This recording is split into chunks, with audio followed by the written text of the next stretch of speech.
Welcome back to another Ignore the Template podcast, Liverpool edition, the only Liverpool podcast on the entire internet, hosted by me. My name is Devin, and we are back a lot sooner than I had anticipated.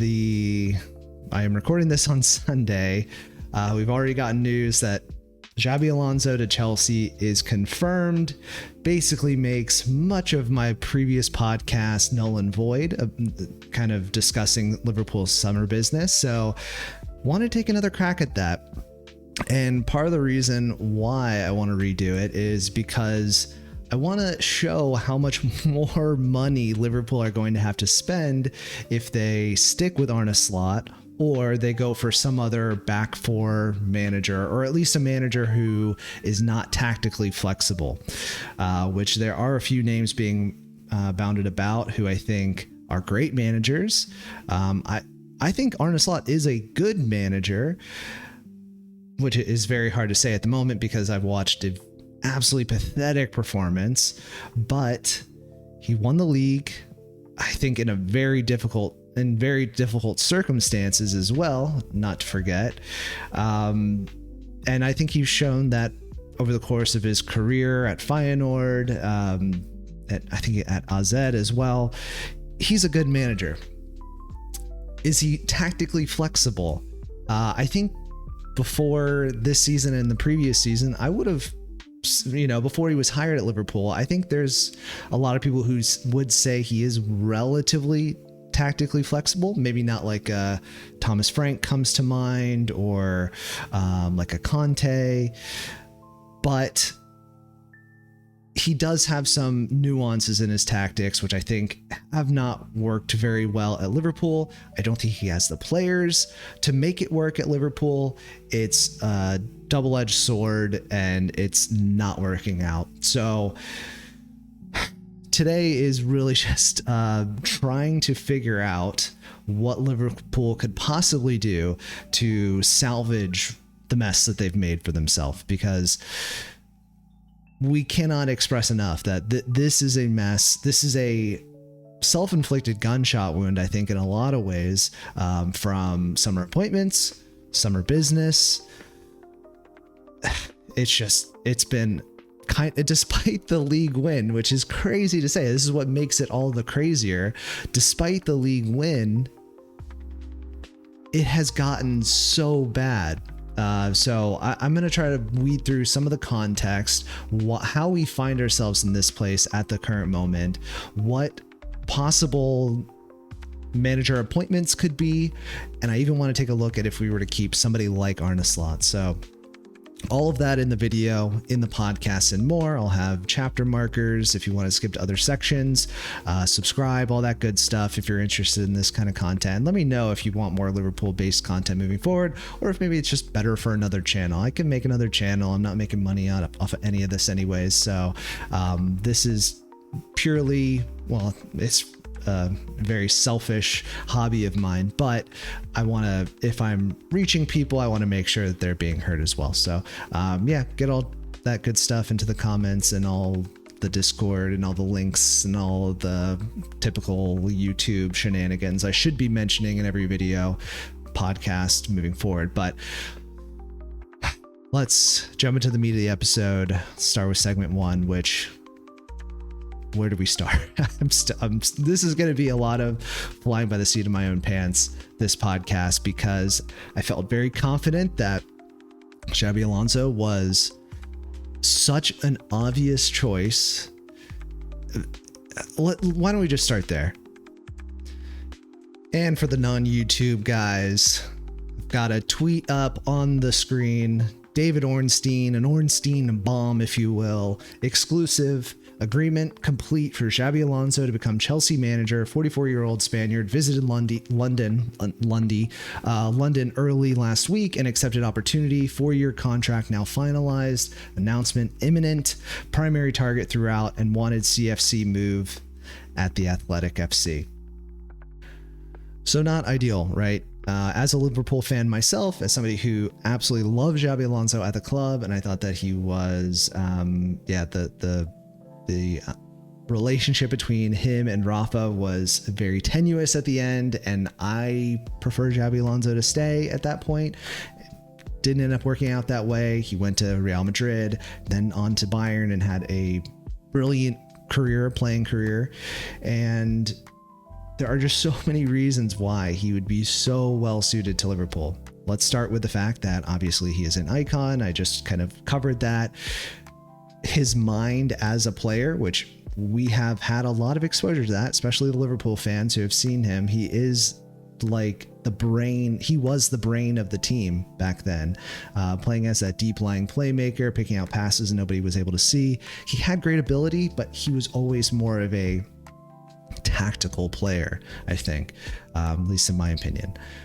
Now, that aside, the way that he has played as a manager, he has utilized a back three, 3-4-3 in particular, with like 2 attacking 10s, or like partial half wingers, you could almost say. And that is just perfectly suited to Liverpool, the team that we currently have, because we have 2 wing backs in Kirkez and Frimpong. And not to say that there's no chance that they could play as right back and left back. I just think that having watched them play for Liverpool, they are so much more suited to a forward overlapping type role than what Arne Slot is asking them to do. Now, that combined with the fact that some of the players, he has had a big hand in their development. So I'm speaking explicitly about Florian Wirtz and Jeremy Frimpong, who played so well in that Bayer Leverkusen side under Xabi Alonso. It's just a match made in heaven on so many levels, with the squad suited to him. He has history with the club. He would definitely get time from the fans. It is such an absolute layup. It boggles my mind how Richard Hughes is fumbling this. Although anybody who's listened to this podcast knows that I am not the biggest fan of Richard Hughes. I think we'll talk about that later, but to have fumbled this move that was the biggest absolute layup in all of managerial hiring history is baffling. So hats off to Chelsea for getting a great manager. It is a very sad day for Liverpool fans who will just continue to scratch their heads. And then now the question is, where do we go from here? And is there a possibility, even a small possibility, of salvaging anything with Arne Slot, who we do need to give him his credit. He won the league in his first season in very difficult circumstances. He has shown that he has been... I'm really failing to bring up some positives at the moment, but in that first season, he transformed Gravenberch. We saw new life out of Mohamed Salah, who had his best season of his entire career from a goal scoring, attacking output standpoint.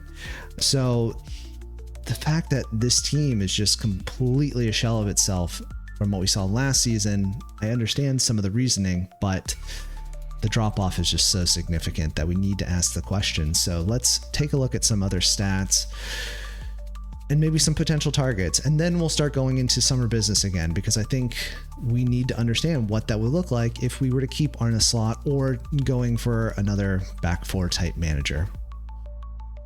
And to go into how bad Arne Slot has done, I think this graphic sums it up perfectly. I had to actually move my camera to show the data points that are really damning. So what this graphic shows is a 10-game rolling average of non-penalty XG differential, which is a lot of words, but essentially what it is a rolling average of how much XG we're creating in a game. So the high quality, the amount of high quality chances summed within a match, subtracted by the XG that we're conceding in that match. So if you are a dominant side, you would expect that over the course of a 10-game average, you're probably going to have hopefully at least one extra goal or expected goal created compared to your opponents.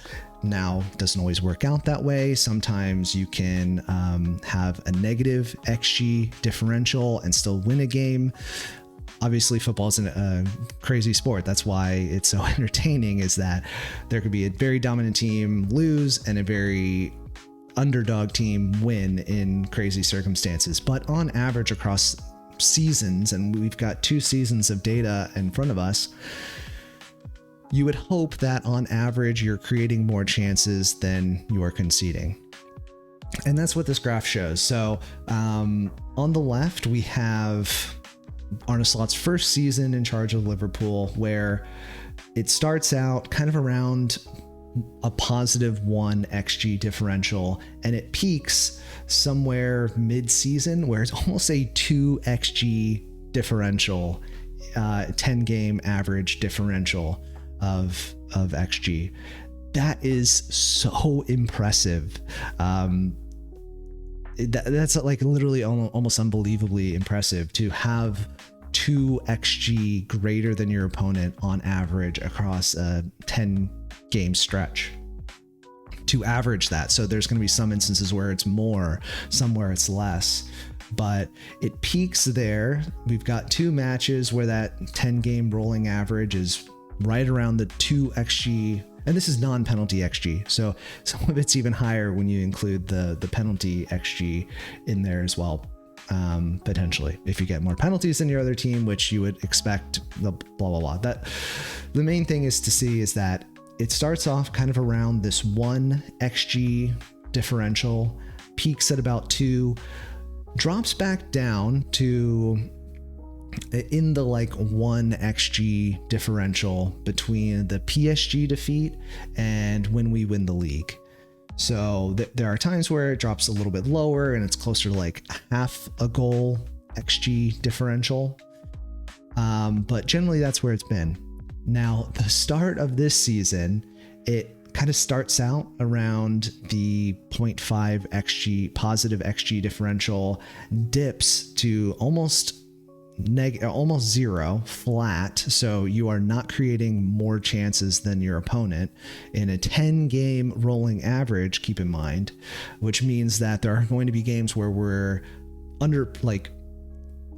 we are getting beat by the chances that are being created, not necessarily what's being scored and what is conceded. And that's probably pretty reflective of how we were at the beginning of the season, where we were getting results, but on the eye, we were not playing well. I don't want to throw out the term lucky, but we were probably more fortunate to win some of those early games. And I think it was 5 wins in a row, but none of it looked convincing. That is probably reflected here, where it drops to almost a flat XG differential. Now, throughout the course of the season, it has generally popped up back to that around half an XG difference, but the entire season is basically below the entirety of last season. So to have this amount of drop off, and then the biggest damning thing, the Aston Villa result, we can see it does actually drop into the negative. So on a 10 game rolling average, we have a negative XG differential. So our opponents are creating more chances than we are in the past 10 games on average. So a lot of words to basically describe that.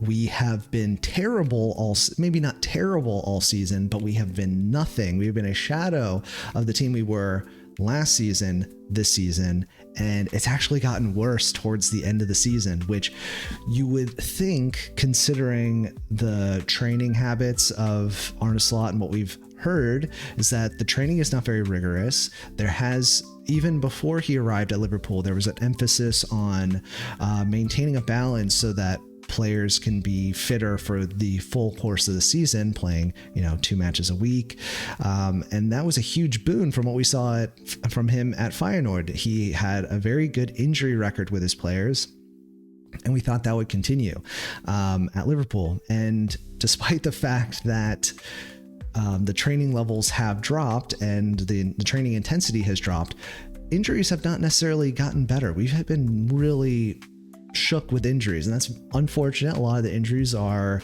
by chance, but what are we getting from Arne Slot? We're not getting a boost towards the end of the season with players being more fit and not burnt out. We're actually seeing the opposite. Players are dropping off. It's gotten worse. And I think looking at the Mohamed Salah tweet and how many of the Liverpool squad liked it, which if you have no idea what I'm talking about, basically is calling out the manager and saying, this style of football is not suited to what the club represents. And I completely agree, actually. And yeah, it was basically a damning tweet. I'll pull it up. Let's refer to it.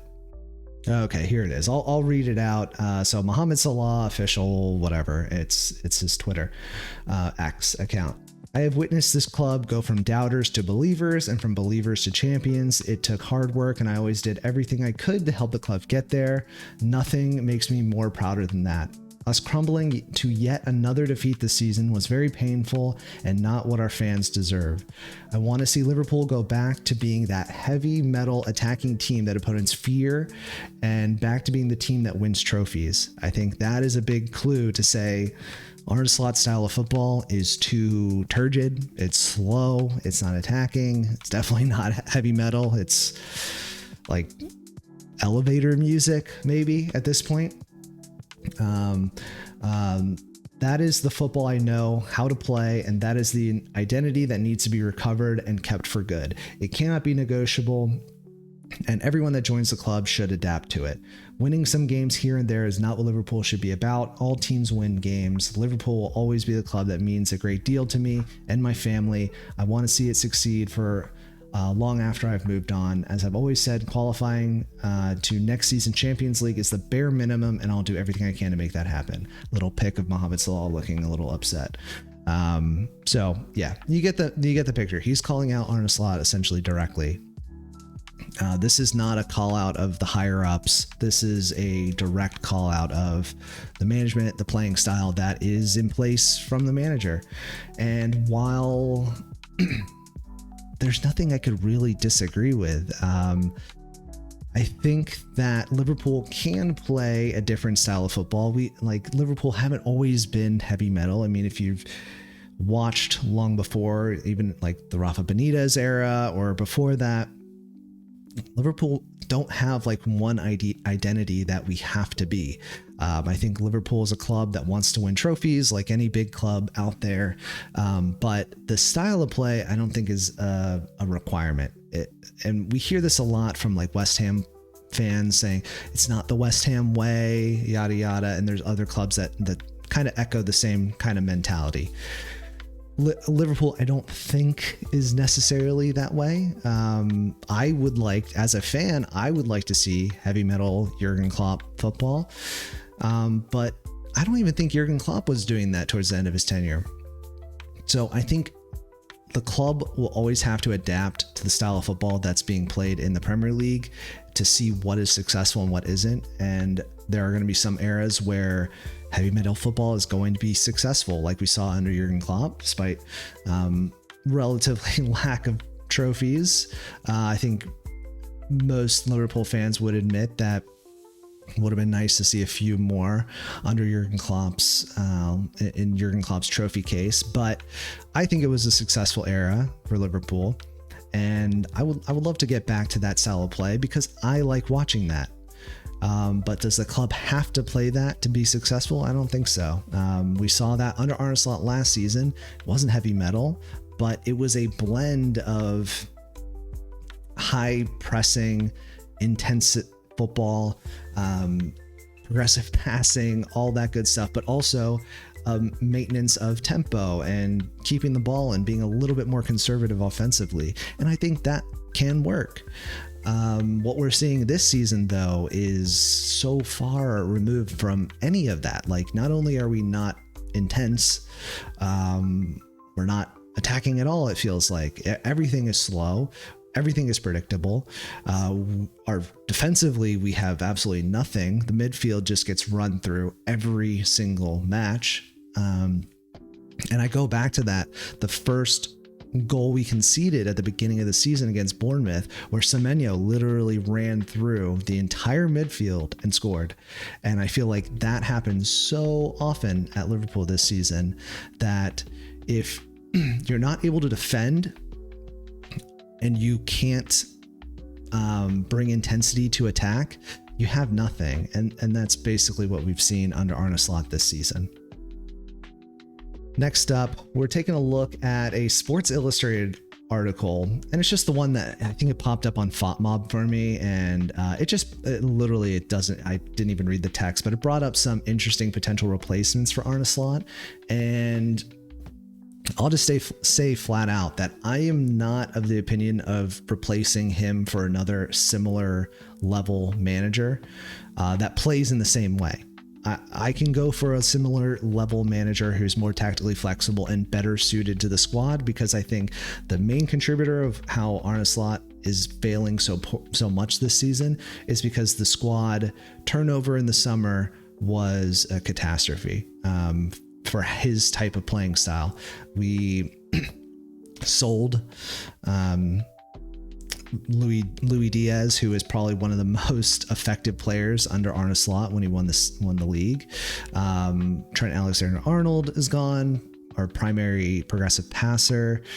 And then it's just from there, totally changing the identity to going from a false nine with Louis Diaz and Gakpo kind of flipping in and out to now we've got two strikers we've got to accommodate. Florian Wirtz is now competing with our highest, the signing that cost the most money, 120 million pounds, is now competing with our best player, probably Szoboszlai. I've talked that to death, so I'm not going to cover that again, but it was just a miserable summer window. Richard Hughes, I think, has not gotten enough flack. I will continue to maintain that tirade until he comes out and explains the decisions, because none of them make sense, if I'm being completely honest. But I've talked that to death. Again, not going to go there. But this article I thought was interesting, that it brought up some names that I think are going to be very common. So number one on the list was Andoni Iraola from Bournemouth, who again is great and I think could be a great Liverpool manager. It seems like he's got a great relationship with Richard Hughes, obviously having worked with him previously. That's a name. Julian Nagelsmann, great. I think he's a good coach and could be a great Liverpool manager. Cesc Fabregas, same thing. Here's the one that actually interests me, and I saw this name a lot on the subreddit, the Liverpool subreddit, and I'm actually surprised people are positive to this. I think the Anfield Wrap might have given this coverage, so that probably explains a little bit about it. But Sebastian Hoeneß manages Stuttgart, and let's go through each of those managers and looking at how their formations is set up. And I can talk a little bit to what I know of them. I'm obviously not as big of a Bundesliga fan as I am a Premier League fan, but from what I've seen and some potential style of play, formations, etc., there could be some opportunity that, if we're not getting a Xabi Alonso, who I think would have been the obvious pick, Sebastian Hoeneß might be the second option that I hadn't really considered because there was such an obvious choice. But I think Sebastian Hoeneß has a lot of promise, and we'll dive in more there. So let's start with Andoni Iraola, who I think is going to be a very popular manager for any team who needs a manager, honestly. I think he's fantastic. I love Iraola. I think he could have been a good option instead of Arne Slot. But here are some of my concerns. Liverpool have no wingers, essentially. Mohamed Salah is leaving. Cody Gakpo probably should be sold. That's essentially it. We've got Chiesa and we've got Rio and Gamoa, who's 17 years old. Apart from that, we have literally no wingers. So to go from that to a manager who you can see these are Ryan Semenyo, obviously who's no longer there, but appeared in most of the lineups for Areola. Those are some industrious ass wingers. They are going to be pacey. They're going to be tricky on the dribble. They're going to have physicality. None of what we have at the moment. Even if Salah was to stay, he doesn't have the intensity or physicality or pace to be a Ryan or a Semenyo type. They're totally different profile of players. And Areola, so just to talk a little bit more about formations, he's played the 4-2-3-1 34 times, and he's played the 4-1-4-1 2 times across the Premier League campaign. That does not fill me with a lot of confidence based on the players that Liverpool have. Now, we have seen him work with quite a few of our players, Kirkez in particular, and was able to get a great tune out of him as an actual traditional left back. Now, do I think that under the same levels of pressure and the way that Liverpool are going to want to attack, that he can still get that out of Kirkez? I think that's an open question. I can't remember who brought this up, if it was Jamie Carragher or I heard it somewhere, so I apologize. I'm going to rip this, but essentially what I think Kirkez is running into from the transition of Bournemouth to Liverpool is that at Bournemouth, he was really one of the main attacking outlets going forward. He was making those darting runs, overlapping, and he was creating that final cross, which is what he's really, really good at. Now, what he's seeing at Liverpool is that he's not really one of the main outlets. Liverpool have a lot more options to go to, and he's just not finding the ball as often as he did at Bournemouth, especially in attacking areas. I think part of that is tactical from the manager. I think part of that is just the personality of the squad. They're going to be looking for Florian Wirtz and Salah and Ekitike and Isak, and there's just so many more outlets that I think people are going to be going to when you got the ball in midfield. And Kirkez is probably a tier down from what those players would be looking to play. So partially tactical, partially from personality. And yeah, I think that that's a big reason why Kirkez has not been as effective at Liverpool as he was at Bournemouth. Now, could Areola change that? Totally. But the other thing is that if you look at the Bournemouth squad, they have a sitting defensive midfielder. Even if you go to the 4-2-3-1, you've got Ryan Christie, as well as Alex Scott, I think it is. A Scott, I'm drawing a blank. But you've got a solid defensive core. And even when I say that, maybe I'm not giving Areola enough credit, because I really thought that they were going to struggle defensively this season, and that has completely got thrown out the window. They've been really, really good, and they've done well defensively. But I think, yeah, maybe I'm kind of taking my initial thoughts back on this a little bit.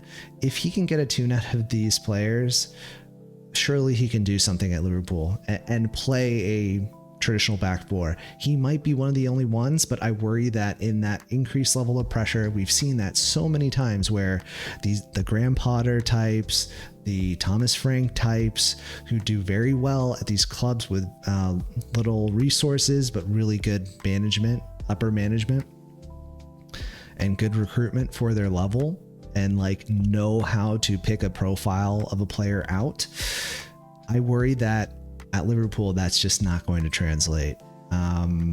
Maybe those fears are unfounded, but that is probably a concern. For what it's worth, though, if we do go for a manager who plays a back four and is wedded to that, we saw him do that at Bournemouth for several years. We've seen him do it at Rayo Vallecano. He's probably the best. But let's take a look at some of the other managers and really quickly discount some of them, because I just think it's too soon in some of these guys' careers. So next up, we're going to talk very briefly about Cesc Fabregas, because I think he's done amazing things. I think he's going to have an amazing career ahead of him.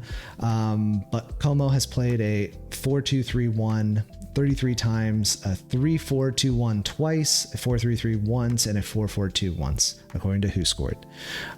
So again, this is going to be a back four manager. I think Cesc, as I said, he's going to have a brilliant career. Like Xabi Alonso in a lot of ways, he has that brain, that tactical brain. We saw it with him as a player. He reached an amazing high level, similar with Xabi Alonso. And yeah, I could just see that translating to management so perfectly. And it already has. He's done amazing with Como. One thing I will say, though, is that apart from the back four stuff, they've had great recruitment and everything is so perfectly suited. He's a part owner at Como. I think it's going to be difficult for him to leave, but if he does take the next big job in his career, whatever that may be, I think somewhat similar parallels to what Areola may face if he goes to a larger job is that translation error of getting it at a big club, because we haven't seen him at a big club. We haven't seen Areola at a big club. So that's really the only fear. So for me, I almost said Xabi Alonso. Cesc Fabregas would be a no. But let's take a look at Julian Nagelsmann, who for Germany, there's not a lot of data, not a lot of matches. We can go back to his, I almost said Bayern Munich days. We could go back to RB Leipzig or Hoffenheim. I believe he's pretty much played a 4-2-3-1 across all those teams. If I'm wrong, I apologize. Let me know in the comments. But everything I know about Julian Nagelsmann is that he's played like a traditional back four, two sitting guys, an attacking midfielder, very traditional setup. He has had experience at a top club, and it didn't go amazingly. I think in retrospect, he probably didn't get enough time that he needed at Bayern Munich, and he's done really well with Germany. There's two things that I think are troubling with Germany. Gosh, yeah, I saw Nico Schlotterbeck and I was like, why are they pulling up Dortmund? He has not managed Dortmund, but no, this is obviously Germany. But okay, number one issue I think with Julian Nagelsmann is that he's obviously going to be managing in the World Cup, and given the fact that we are going to need actual wingers to play for his system, and we have literally none right now. We have a 17-year-old and Chiesa who's injured, and Cody Gakpo who probably needs to leave. We are going to need a manager day one. We do not need to be waiting around all summer and just hope that Julian Nagelsmann takes over. I think that would be one of the worst case scenarios the club could put themselves in. The further reason why Xabi Alonso would have been an amazing pick. He's been right there. They could have been planning for next season right now, instead of waiting until the end of the season when we may not even know we could be in the Champions League or Europa League. Who knows? So that's issue number one. Number two, I don't know. Part of the reason why he had difficulty at Bayern Munich was he did clash with some of the more senior players in the squad. The style of the tactics and the style of play was not getting through to them. Liverpool have a very similar setup. We've got very senior players. We have an old squad, and while we've tried to turn around some of these players, I'm thinking Virgil van Dijk, Alisson, Mohamed Salah, who's going to be leaving. Those are some very big voices who've had not only great playing careers overall and are coming probably towards the end of their careers. They've had a lot of that experience at Liverpool. So I think their voices are going to be very strong, kind of like we saw at Bayern Munich. So those are the two reasons why I would have some hesitation. I think he's very exciting. He's very young, and I think he's going to continue. I mean, he's had a great career already, but he's going to continue to have a great career. I just don't like this manager pick needs to be a very well thought out decision. I think And I'm concerned because I think the summer business was very not thought out. And if you think about the core of like Liverpool's ideals being data driven and finding hidden gems, we just like literally splashed the cash on the most exciting young players, top players, and with no thought of like, how is this actually going to fit in for the team that we're managing? Because obviously it hasn't gone well.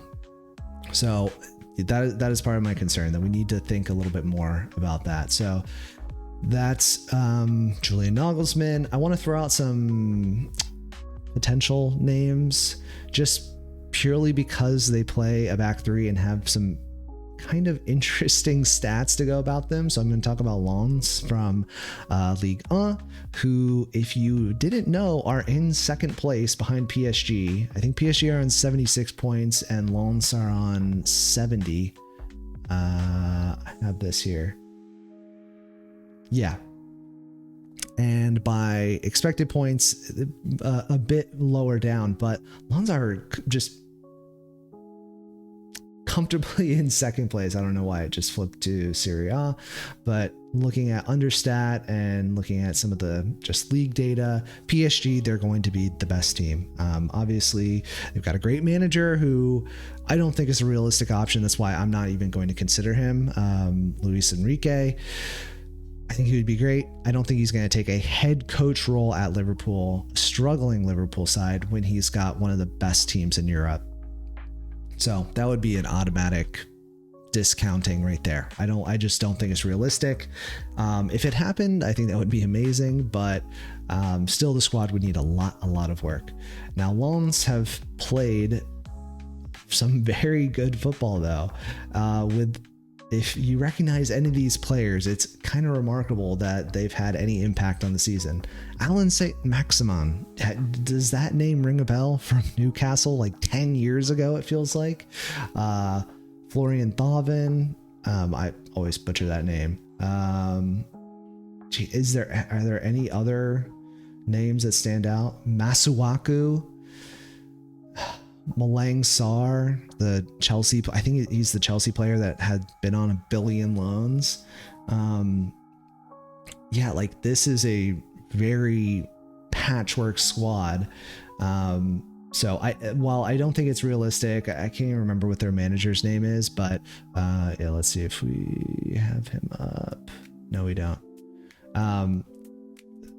The Lens manager, I think, has only been in place since 2025, so it's not going to be a realistic one, but he plays a back three, like a 3-4-3, 3-4-2-1, whatever you want to call it. And I think that type of setup is just going to suit Liverpool because they don't have any wingers. We've got wing backs.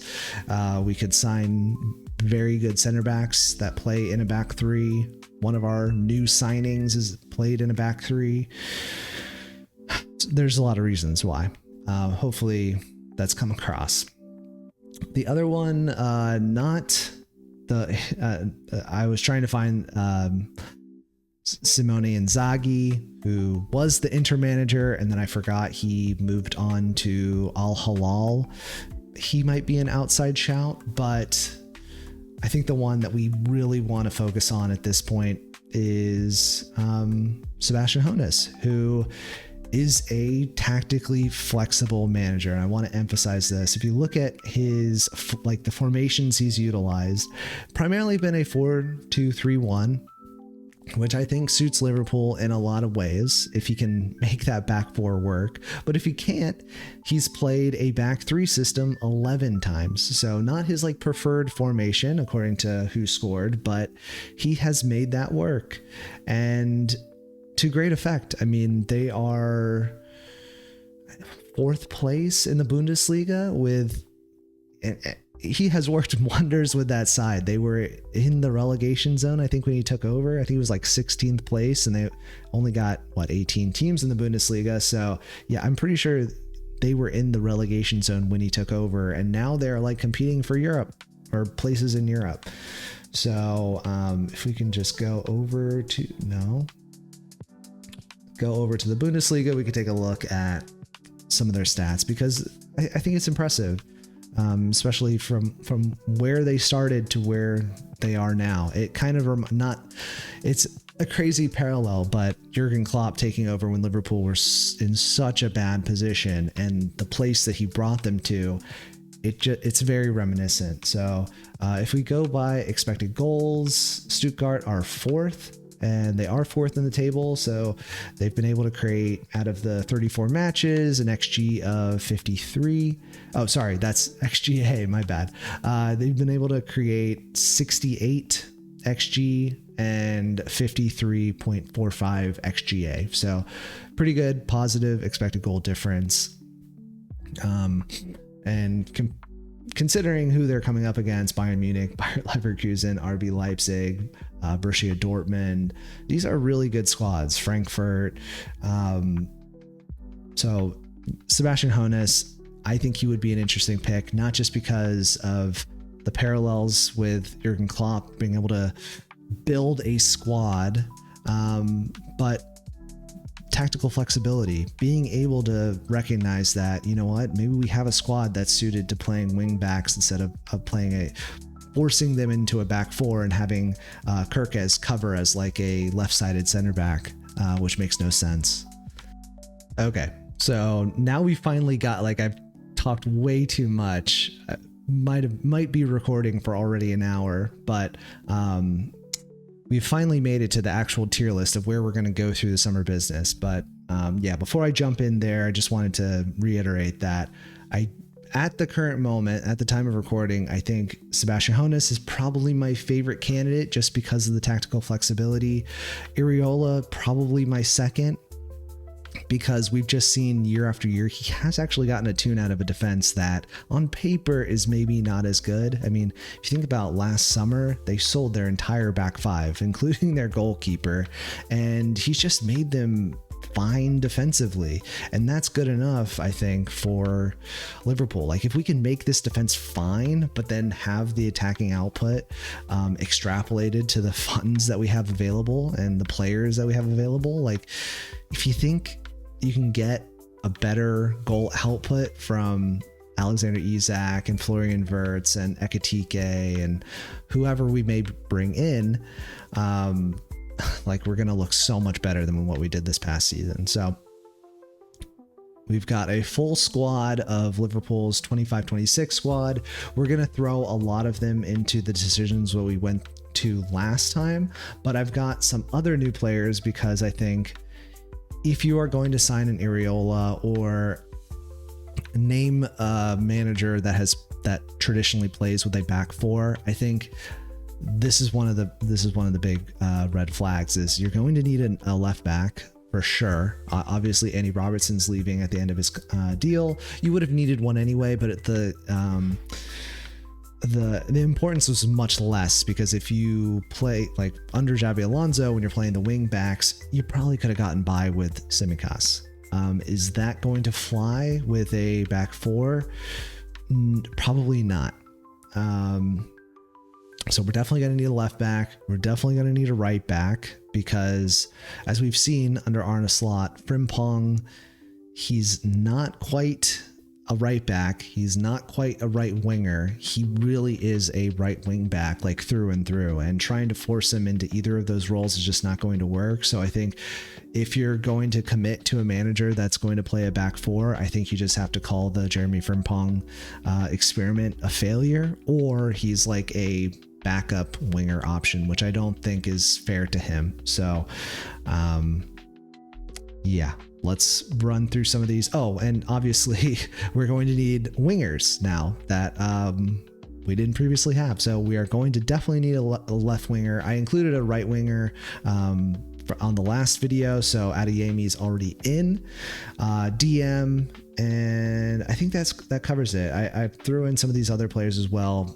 We're going to do this live, or as live as it gets. We're going to throw them into the following tier list, which is starting 11, pushing. So they're kind of like those bubble players in between squad and confirmed starters.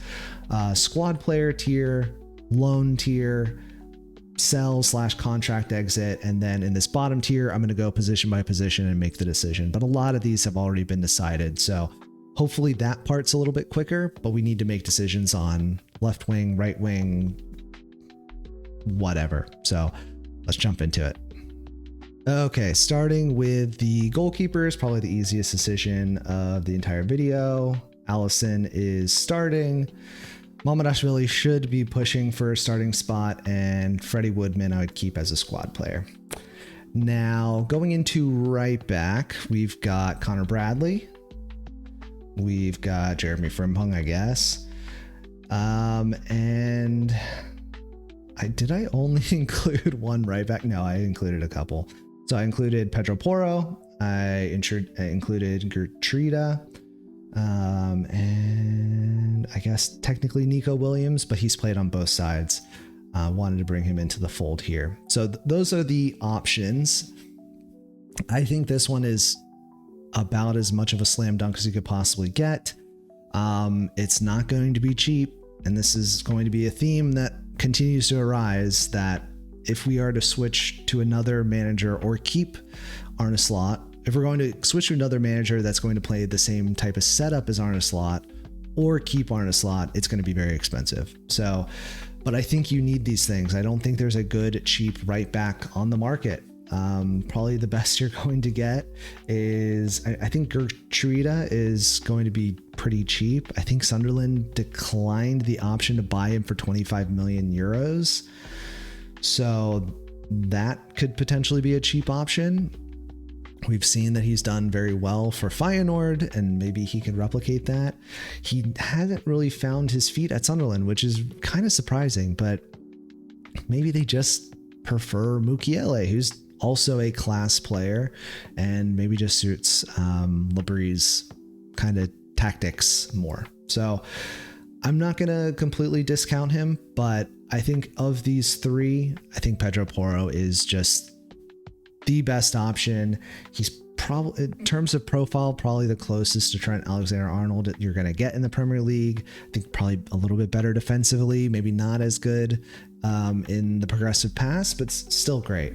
So I think he would be a good signing, because I think that he can not only play as a traditional fullback, as we've seen at Spurs, he could also fit into that wingback system as well. If we, I guess, sell one of these two guys, which I love Connor Bradley. So we need to make a decision. I'm not going to go for Gertruida or Nico Williams. I didn't even talk about Nico Williams, but Nico Williams, I think his contract is up in 2029, and it's historically tough to get a player out of Nottingham Forest. He's a former Liverpool player, but would he want to play like a rotational role, which I think at his level, I think he's probably pretty similar to Connor Bradley, but maybe has a little bit more experience. I don't think he would want that. So I think he's going to be unrealistic. So I am going to drop him down. Gertruida, I'm going to drop down. He might come back for a backup left back option, but Pedro Porro would be my pick. And again, I don't think it's going to be cheap, but I think it's possible. So, or I think it's realistic. It's somewhat realistic. It's in the realms of realism where I could see Pedro Porro coming to Liverpool if we paid the cash. So I would put Pedro Porro as the starting fullback, Connor Bradley as a squad player, and Jeremy Frimpong. I think he would be a squad player more as a winger in that case. So we would have two. Jeremy Frimpong would be the winger option in a back four setup, because he's just not a right back. Okay. Moving on to center backs. Let's go through that. We've got Joe Gomez, we've got Leone, we've got Kanate, we've got Virgil van Dijk. And who else I bring in? And Schlotterbeck. Am I missing anybody else? I feel like I'm missing somebody. No, that's going to be it. But under a back four, I think... Oh, no. I am missing somebody. Jeremy Jacquet. New signing. So in the previous video, I would have signed two, Senesi and Schlotterbeck, when we would be playing a back three under Xabi Alonso.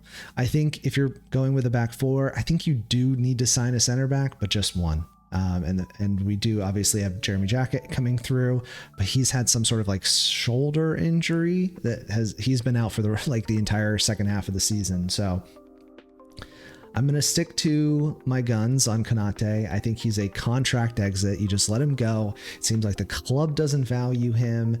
It seems like Konate values himself higher than what Liverpool are able to value him at. I don't think he's been that great this season. Not many Liverpool players have, but I think he's been actually one of the big issues with Liverpool. He flies out all around the defense, and he kind of just leaves Van Dijk on his own, which is not good. Van Dijk is not as mobile as he used to be, and Konate has not been the defensive stalwart that we've needed. So Konate, I would leave in contract exit. Virgil van Dijk would obviously still be a starting player. And then I would bring in Nico Schlotterbeck as that double pivot in defense. I think he's the clear level that Liverpool need. I think it's a realistic signing. I think he had 1 year left on his deal, then extended, but there's some like sketchy potential like release clause if certain clubs come in for him. So I think it seems realistic from what I've read, but again, I don't know. And then for the squad players, I would have Jeremy Jacquet, Leone, and Joe Gomez. I think for a back four, especially if you have Joe Gomez potentially playing left back and covering for left back and right back, I think you can find enough minutes for these two guys. So while it's not ideal that we have 3 center backs as squad players in a back four, I think it's okay. I think Van Dijk's going to need more time off of his legs, like in these cup matches. Jeremy Jacquet, we just don't know what he's going to look like at the start of the season because he's just been out for the entire second half of the season. Leone's been out. So I would probably keep him, but maybe loan Leone to an English club. You know what? I'll do that and just keep it consistent. So we've got 2 backup players, which I think is light. I probably would keep Leone, but whatever. I'm just going to stick to what I had last time. So that's done and sorted. Let's take a look at left backs. Okay, obviously we've got Andy Robertson. I'm just going to put him in contract exit because that's already confirmed. Then we've got Kirkes, and then it's up to who we sign. So we've got Tsimikas, who can come back on loan. Anthony Robinson has been a popular option. This has not, a lot of these have not been discussed at all, but I'm going to throw them out there because I think they are potentially good options and somewhat realistic. So the first one is not going to be a sexy name, but Tyreek Mitchell. Maybe you convince him to come to Liverpool. Crystal Palace, he's been a great asset for Crystal Palace over the years. They did sign a new left back who I think has gotten a little bit more time as the season's gone on. Don't quote me on that, but he may be getting phased out at Crystal Palace. And while that's not great for our potential setup, getting a player who's potentially being phased out by a club who we should be at a higher level competitively from, as a backup option, English homegrown, very good defensively, covers a lot of Kirkes' weaknesses if we were to go for a different profile of player and a different game state.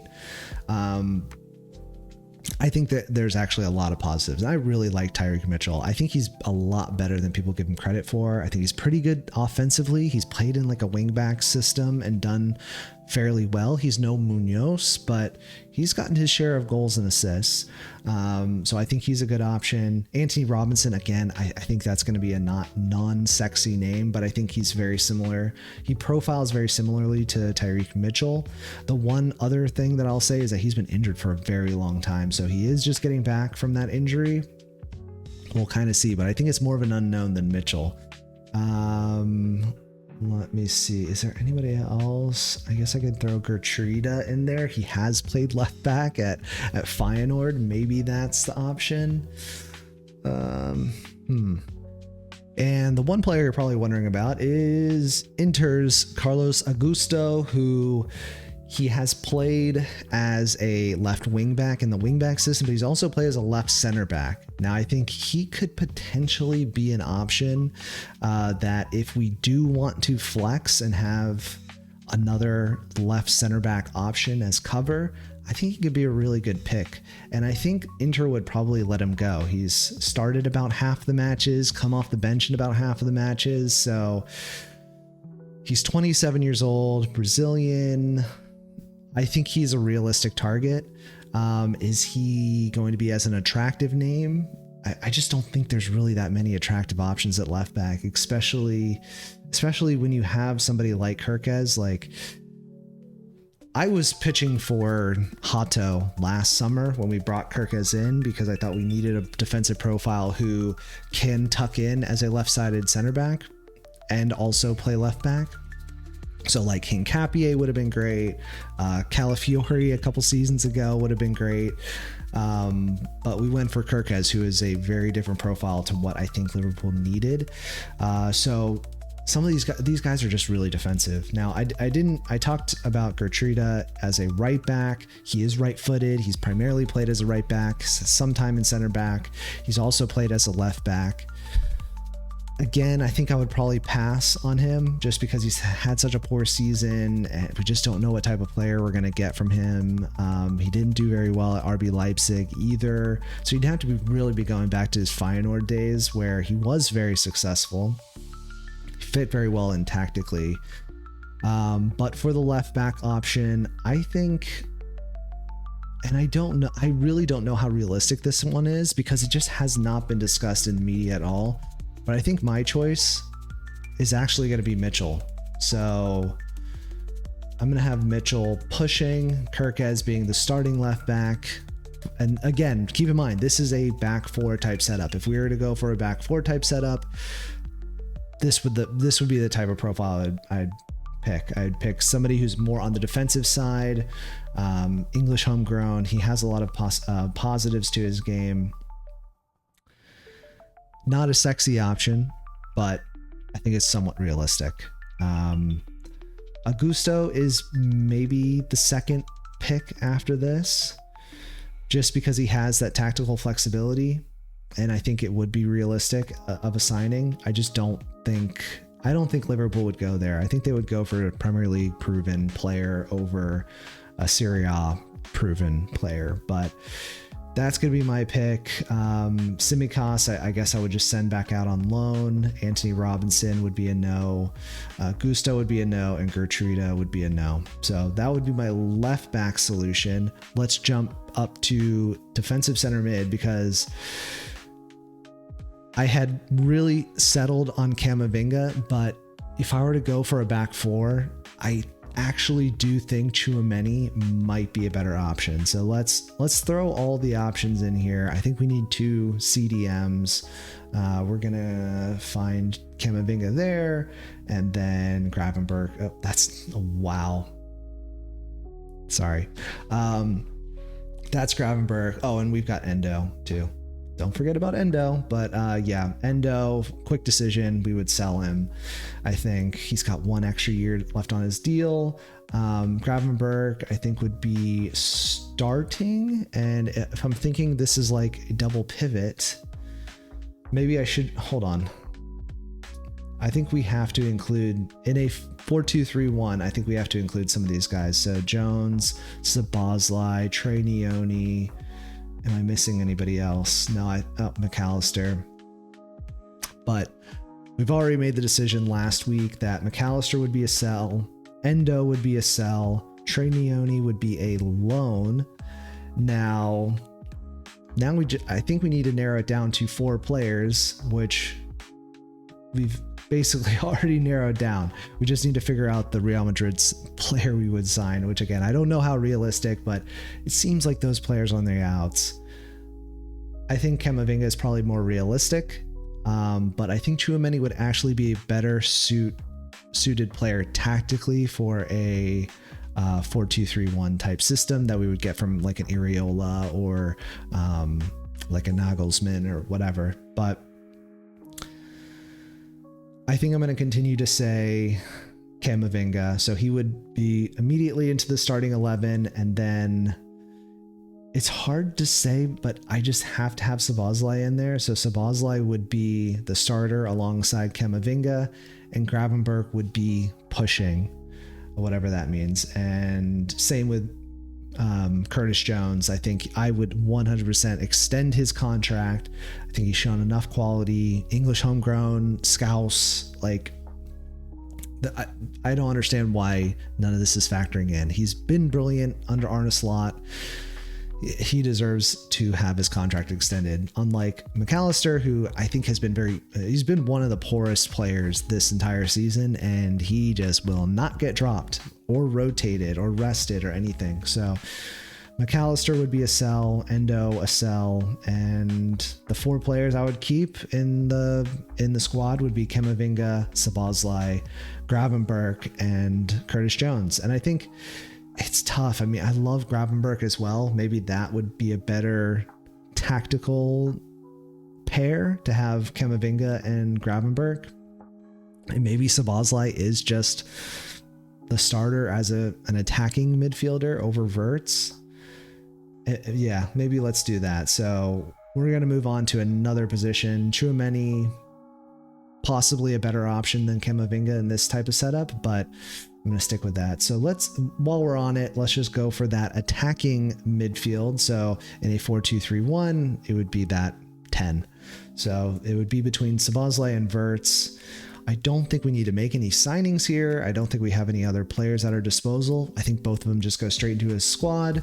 And yeah, you know what I'm going to do? Wirtz on the bench, Szoboszlai as that 10, because I think you just need more industry in a team like that. And I think Florian Wirtz not being able to press as effectively has been one of the problems this season. How we've been so poor defensively. We need to press effectively from the front, and Szoboszlai was that leader when we won the league, and it's surprising why we decided to change that.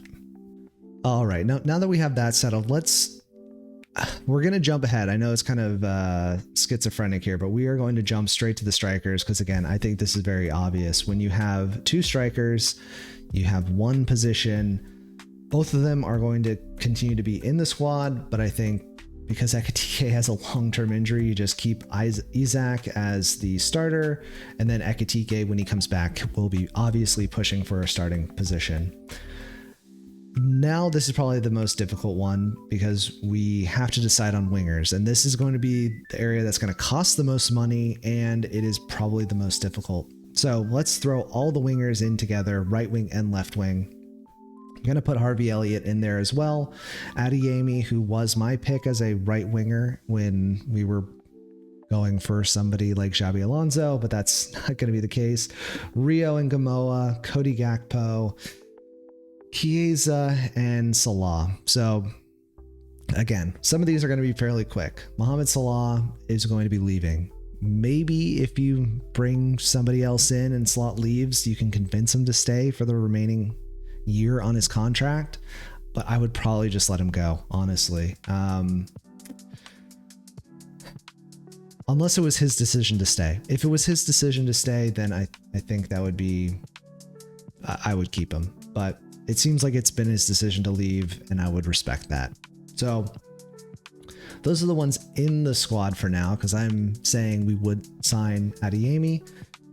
There's some left wing and potential right wing options, some flexible ones, but I'm going to throw some up on the board, and we're going to have to make a decision on at least one of them, maybe 2 of them, if I can make that decision. But Kenan Yildiz from Juventus, Anthony Gordon from Newcastle. I am throwing Jan Diomande in there from RB Leipzig. I would not have considered him last week if we were going for a 3-4-3 type manager, because I think we would have been covered in those attacking 10 positions and just wouldn't need that.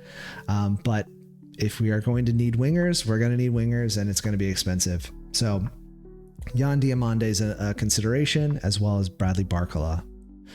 I think all of those 4, apart from maybe Yildiz, are realistic. I think we could probably sign Anthony Gordon. I think it would cost a lot of money, but I think we could sign Jan Diomande, and maybe Barcola is not realistic, but I just don't understand why. He's such a bright young player. He's not getting as much, like he is not the starter in that squad. Desiree Doué, Dembele, and Kvaratskhelia are the clear starters. It's clear from the stats that Barcola is the second tier down, and maybe he's happy with that. Maybe I think he is. Is he a youth academy player or just obviously French? Maybe he's happy with just living in Paris and being kind of like a backup player. But if we were to sign Barcola, he would be 100% straight into the squad as a left winger. Now, from all of these players, Harvey Elliott, Adeyemi, Gakpo, Rio Ngamoa, Chiesa, Yildiz, Anthony Gordon, Yan Diomande, and Barcola, we need to come to a decision on 4. I think we could accommodate 4 in the squad, and that would probably be it. I think the rest we would have to go. And it's already going to be expensive because the left wingers are not going to be cheap. Barcola is probably going to be 80, 90 million. Diomande, same. Anthony Gordon, maybe a little cheaper, maybe like 60, 70. Not cheap. And Yildiz is probably going to be the most expensive out of those. Oh, okay. I need to make a decision. Jeez. Okay, let's talk about right wing first. And we should also consider that Jeremy Frimpong's in there as well. So Jeremy Frimpong, I do have as a squad player. He would be the right wing cover, and I would have Adeyemi as the right winger, starting right winger. He's not in the squad. Starting right wing. Again, just going back, if you didn't listen to the podcast, I think he would be gettable. He's got 1 year left on his deal. Has had some injury issues, but I just think from a statistical profile, he is exactly what Liverpool should be going for.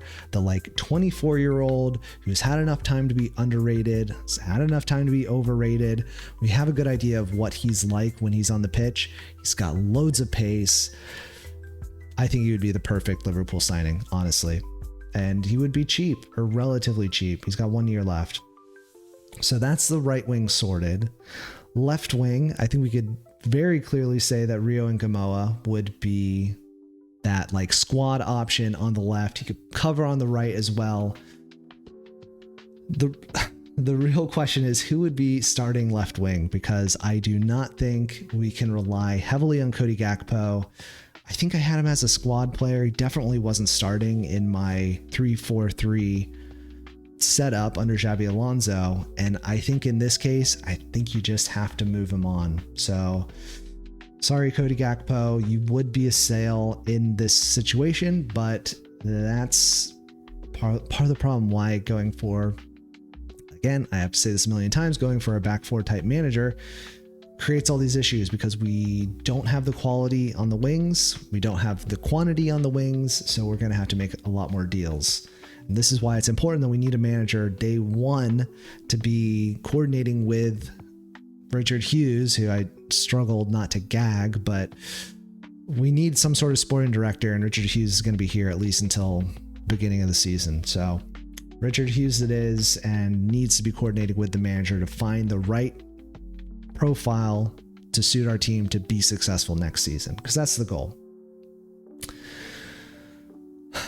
Now, I guess there's a couple more we can sell. Chiesa, who I had in the last video. Harvey Elliott, could we afford him being in the squad, but just kind of floating as a backup 10, a backup right winger, maybe a backup left winger? I love Harvey Elliott. I would keep him in the squad, but we would still need a starting left winger. And my choice, and I'm not 100% convinced, because if you listened to the podcast last week, you would recognize that the player that I'm going to put forward, Yan Diomande, he is the best player of those, I think.